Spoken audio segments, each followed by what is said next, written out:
ओम नमो भगवते वासुदेवाय। श्रावण मास की आखिरी गुरुवार के दिन सुनिए गुरुवार की व्रत कथा। तो चलिए वीडियो शुरू करते हैं। अगर आपको हमारी ये वीडियो अच्छी लगी हो तो लाइक शेयर और सब्सक्राइब करना ना भूलें और कमेंट बॉक्स में ओम नमो नारायण अवश्य लिखें। तो चलिए वीडियो शुरू करते हैं। श्रावण मास को बहुत ही ज्यादा पवित्र माना जाता है। तो ऐसे में श्रावण मास के गुरुवार के दिन भगवान श्री हरि विष्णु जी का पूजन और बृहस्पति देव की पूजन अर्चना करने से घर परिवार में सुख समृद्धि बनी रहती है। साथ ही व्रत भी किया जाता है और व्रत कथा सुनने का विधान है। तो चलिए आज के इस पावन दिन में हम भगवान श्री बृहस्पति देव जी की व्रत कथा का रसपान करते हैं। भारतवर्ष में एक प्रतापी और दानी राजा राज्य करता था। वह नित्य ही गरीबों और ब्राह्मणों की सहायता किया करता था। ये सभी बातें उसकी रानी को बिल्कुल भी अच्छी नहीं लगती थी। वह ना ही गरीबों को दान देती, ना ही भगवान का पूजन अर्चन करती थी और राजा को भी दान देने से हमेशा ही मना किया करती थी। एक दिन राजा शिकार खेलने वन को गए हुए थे, तो रानी महल में अकेली थी। उसी समय बृहस्पति देव साधु वेश में राजा के महल में भिक्षा मांगने के लिए आए और भिक्षा मांगी। तब रानी ने भिक्षा देने से इनकार कर दिया और कहा कि हे साधु महाराज, मैं तो इस दान पुण्य से तंग आ गई हूँ। मेरे पति तो सारा दिन धन लुटाते ही रहते हैं। मेरी इच्छा है कि हमारा धन नष्ट हो जाए, फिर न रहेगा बांस और ना ही बजेगी बांसुरी।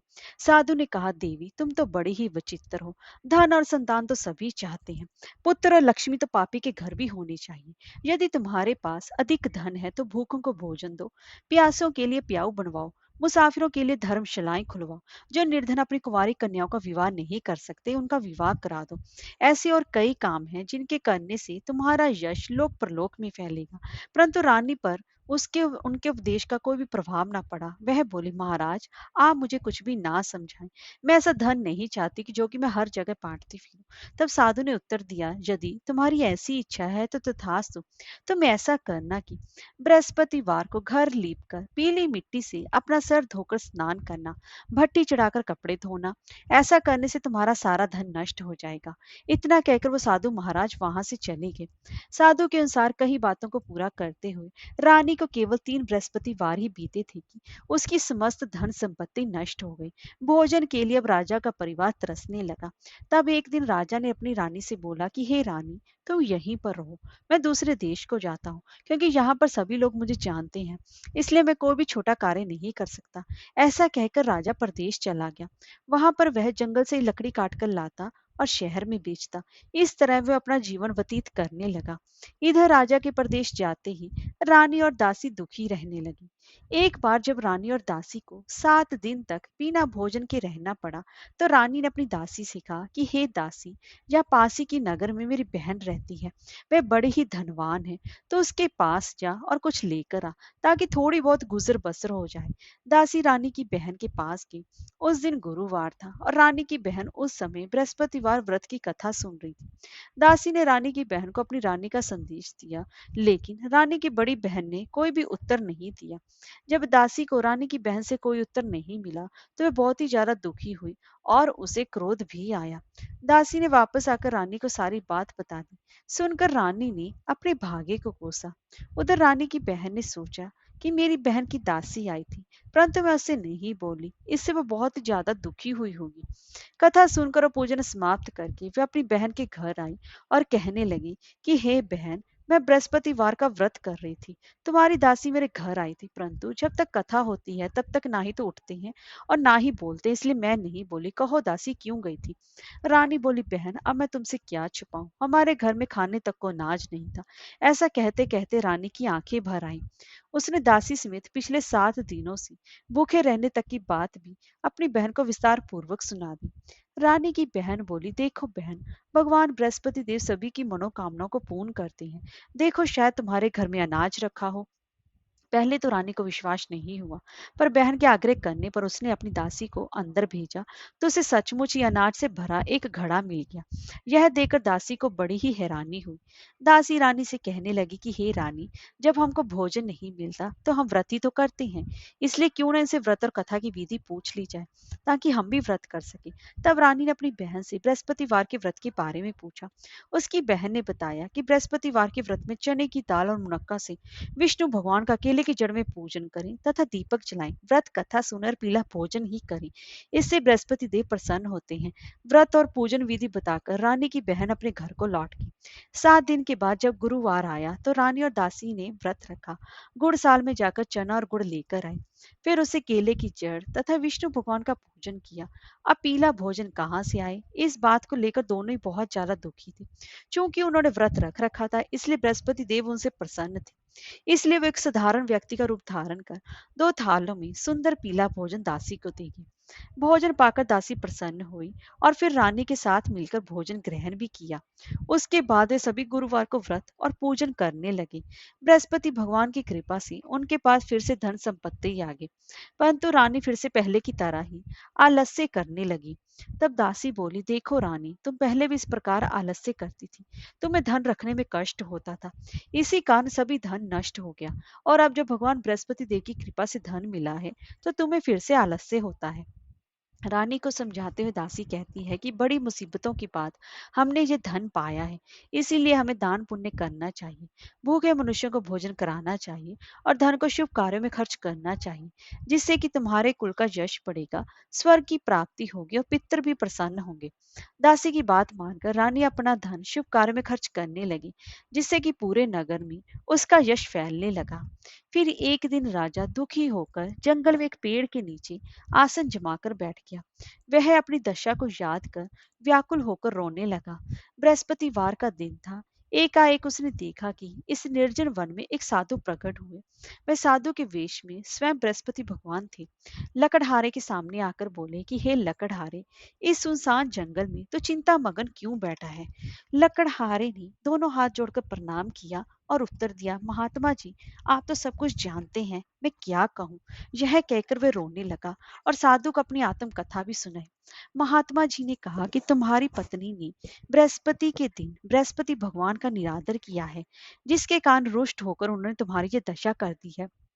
अब तुम चिंता को दूर करके मेरे कहने पर चलो तो तुम्हारे सभी कष्ट दूर हो जाएंगे और भगवान पहले से भी अधिक संपत्ति देंगे। तुम बृहस्पति के दिन कथा किया करो, 2 पैसे के चने मुनक्का लाकर उसका प्रसाद बनाओ और शुद्ध जल से लोटे में शक्कर मिलाकर अमृत तैयार करो। कथा के पश्चात अपने सारे परिवार और सुनने वाले प्रेमियों में अमृत व प्रसाद बांटकर आप भी ग्रहण करो। ऐसा करने से भगवान तुम्हारी सभी मनोकामनाओं को पूर्ण करेंगे। साधु के ऐसे वचन सुनकर लकड़हारा बोला कि हे प्रभु, मुझे लकड़ी बेचकर भी इतना पैसा नहीं मिलता जिससे कि भोजन के उपरांत मैं कुछ बचा सकूं। मैंने रात्रि में अपनी पत्नी को व्याकुल देखा है, मेरे पास कुछ भी नहीं जिससे कि मैं उसकी खबर मंगा सकूं। साधु ने कहा कि हे लकड़हारे, तुम किसी भी बात की चिंता मत करो। बृहस्पति के दिन तुम रोजाना की तरह लकड़ियां लेकर शहर को जाओ, तुमको रोज से दुगना धन प्राप्त होगा, जिससे कि तुम भली भांति भोजन भी कर लोगे तथा बृहस्पति देव की पूजा का सामान भी आ जाएगा। इतना कहकर साधु अंतर ध्यान हो गए। धीरे धीरे समय व्यतीत होने पर फिर वही बृहस्पतिवार का दिन आया। लकड़हारा जंगल से लकड़ी काटकर किसी शहर में बेचने गया। उसे उस दिन और दिन से अधिक पैसा मिला। राजा ने चना गुड़ आदि लाकर गुरुवार का व्रत किया। उस दिन से उसके सभी क्लेश दूर हुए। परंतु जब दोबारा गुरुवार का दिन आया तो बृहस्पतिवार का व्रत करना भूल गया। इस कारण बृहस्पति भगवान नाराज हो गए। उस दिन उस नगर के राजा ने विशाल यज्ञ का आयोजन किया तथा शहर में ये घोषणा करा दी कि कोई भी मनुष्य अपने घर में भोजन न बनावे, ना ही आग जलावे, समस्त जनता मेरे यहाँ भोजन करने आवे। इस आज्ञा को जो ना मानेगा उसे फांसी की सजा दी जाएगी। इस तरह की घोषणा संपूर्ण नगर में करवा दी गई। राजा की आज्ञा अनुसार शहर के सभी लोग भोजन करने के, लेकिन लकड़हारा कुछ देर से पहुंचा, इसलिए राजा उसको अपने साथ घर लिवा ले गए और ले जाकर भोजन करा ही रहे थे तो रानी की दृष्टि उस खूंटी पर पड़ी जिस पर कि उसका हार लटका हुआ था। वह वहां पर दिखाई ना दिया। रानी ने निश्चय किया कि मेरा हार इस मनुष्य ने चुरा लिया है। उसी समय सिपाहियों को बुलाकर उसको कारागार में डलवा दिया। जब लकड़हारा कारागार में पड़ गया तो और बहुत दुखी होकर विचार करने लगा कि ना जाने कौन से पूर्व जन्म के कर्म से मुझे ये दुख प्राप्त हुआ है, और उसी साधु को याद करने लगा जो कि जंगल में मिला था। उसी समय तत्काल बृहस्पति देव साधु के रूप में प्रकट हुए और उसकी दशा को देखकर कहने लगे कि अरे मूर्ख, तूने बृहस्पति देव की कथा निकाली, इसी कारण तुझे दुख प्राप्त हुआ है। अब चिंता मत कर, बृहस्पतिवार के दिन कारागार के दरवाजे पर तुझे 4 पैसे पड़े मिलेंगे। उनसे तू बृहस्पति देव की पूजा करना, तेरे सभी कष्ट दूर हो जाएंगे। बृहस्पति के दिन उसे 4 पैसे मिले। लकड़हारे ने कथा कही। उसी रात्रि को बृहस्पति देव ने उस नगर के राजा को स्वप्न में कहा कि हे राजा, तुमने जिस आदमी को कारागार में बंद कर दिया है वह निर्दोष है, वह राजा है, उसे छोड़ देना। रानी का हार उसी खूंटी पर लटका है, अगर तू ऐसा नहीं करेगा तो मैं तेरे राज्य को नष्ट कर दूंगा। इस तरह रात्रि के स्वप्न को देखकर राजा प्रातः काल उठा और खूंटी पर हार देकर लकड़हारे को बुलाकर क्षमा मांगी तथा लकड़हारे को योग्य सुंदर वस्त्र आभूषण देकर विदा कर दिया। बृहस्पति देव की आज्ञा अनुसार लकड़हारा अपने नगर को चल दिया। राजा जब अपने नगर के निकट पहुंचा तो उसे बड़ा ही आश्चर्य हुआ। नगर में पहले से अधिक बाग, तालाब, कुएं तथा बहुत सी धर्मशाला, मंदिर आदि बन गई हैं। राजा ने पूछा, ये किसका बाग और धर्मशाला है? तब नगर के सब लोग कहने लगे कि ये सब रानी और बांदी की हैं। तो राजा को आश्चर्य हुआ और गुस्सा भी आया। जब रानी ने खबर सुनी कि राजा आ रहे हैं तो उन्होंने बांदी से कहा कि हे दासी, देख, राजा हमको कितनी बुरी हालत में छोड़ गए थे। हमारी ऐसी हालत देखकर कभी लौट ना जाए, इसलिए तू दरवाजे पर खड़ी हो जा। आज्ञा अनुसार दासी दरवाजे पर खड़ी हो गई। राजा आए तो उन्हें भी अपने साथ लिवा लाई। तब राजा ने क्रोध करके अपनी रानी से पूछा कि यह धन तुम्हें कैसे प्राप्त हुआ है? तब उन्होंने कहा, हमें यह सब धन बृहस्पति देव के इस व्रत के प्रभाव से ही प्राप्त हुआ है। राजा ने निश्चय किया कि 7 रोज बाद तो सभी बृहस्पति देव का पूजन करते हैं, परंतु मैं प्रतिदिन दिन में 3 बार कहानी तथा रोज व्रत किया करूंगा। अब हर समय राजा के दुपट्टे में चने की दाल बंधी रहती तथा दिन में 3 बार कहानी कहता। एक रोज राजा ने विचार किया कि चलो अपनी बहन के यहाँ हो आए। इस तरह निश्चय कर राजा घोड़े पर सवार होकर अपनी बहन के यहाँ को चलने लगा। मार्ग में उसने देखा कि कुछ आदमी एक मुर्दे को लिए जा रहे हैं। उन्हें रोककर राजा कहने लगा कि अरे भाइयों, मुझसे मेरे बृहस्पति देव की कथा सुन लो। वे बोले, लो, हमारा तो आदमी मर गया है, इसको अपनी कथा की पड़ी है। परंतु कुछ आदमी बोले, अच्छा कहो, हम तुम्हारी कथा भी सुनेंगे। राजा ने दाल निकाली और जब कथा आधी हुई थी कि मुर्दा हिलने लग गया, और जब कथा समाप्त हो गई तो राम राम करके मनुष्य उठकर खड़ा हो गया। आगे मार्ग में उसे एक किसान खेत में हल चलाता मिला। राजा ने उसे देखकर उससे बोले, अरे भैया, तू मेरे बृहस्पतिवार की कथा सुन लो।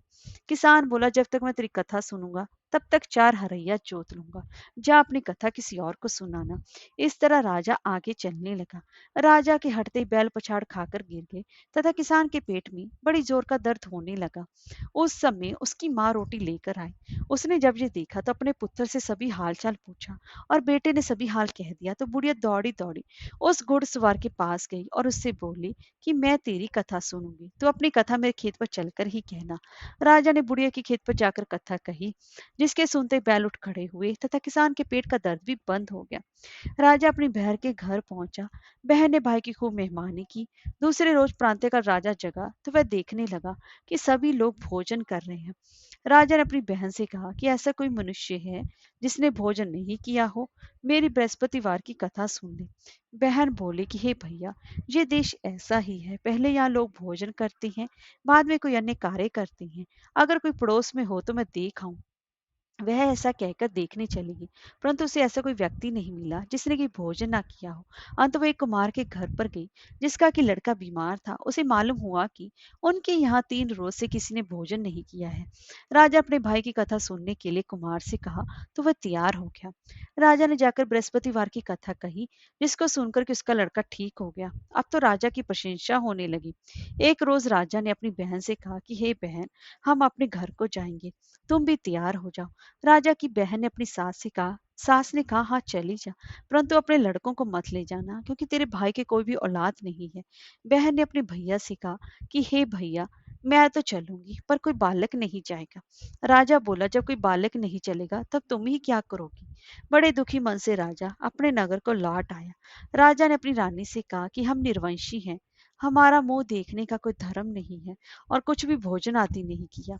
रानी बोली कि हे प्रभु, बृहस्पति देव ने हमें सब कुछ दिया है, वे हमें औलाद भी अवश्य देंगे। उसी रात को बृहस्पति देव ने राजा से स्वप्न में कहा कि हे राजा उठ, सभी सोच त्याग दे, तेरी रानी गर्भ सी है। राजा को ये बात सुनकर बहुत ही ज्यादा खुशी हुई। 9वें महीने में उसके गर्भ से एक सुंदर पुत्र पैदा हुआ। तब राजा बोला कि हे रानी, स्त्री बिना भोजन के रह सकती है पर बिना कहे नहीं रह सकती। जब मेरी बहन आए तुम उसे कुछ मत कहना। रानी ने सुनकर हाँ कर दिया। जब राजा की बहन ने शुभ समाचार सुना तो बहुत ही ज्यादा खुश हुई तथा बधाई लेकर अपने भाई के यहाँ आई। तभी रानी ने कहा, घोड़ा चढ़कर तो नहीं आई, गधा चढ़ी आई। राजा की बहन बोली, भाभी अगर इस प्रकार ना कहती तो तुम्हें लात कैसी मिलती। बृहस्पति देव ऐसी हैं जैसी जिसके मन में कामनाएं हैं, सभी को पूर्ण करते हैं। जो सद्भावना पूर्व बृहस्पतिवार का व्रत करता है, कथा पढ़ता है अथवा सुनता है, दूसरों को भी सुनाता है, बृहस्पति देव उसकी सभी मनोकामनाओं को पूर्ण करते हैं। भगवान बृहस्पति देव उसकी सदैव रक्षा करते हैं। संसार में जो मनुष्य सद्भावना से भगवान जी का पूजन सच्चे मन सच्चे हृदय से करते हैं तो उसकी सभी मनोकामनाएं पूर्ण करते हैं। जैसी सच्ची भावना से रानी और राजा ने उनकी कथा का गुणगान किया और उनकी सभी इच्छाएं बृहस्पति देव जी ने पूर्ण की थी। इसलिए पूर्ण कथा सुनने के बाद प्रसाद लेकर जाना चाहिए और हृदय से उनका मनन करते जयकारा बोलना चाहिए। बोलो बृहस्पति देव भगवान की जय। बोलो भगवान विष्णु की जय।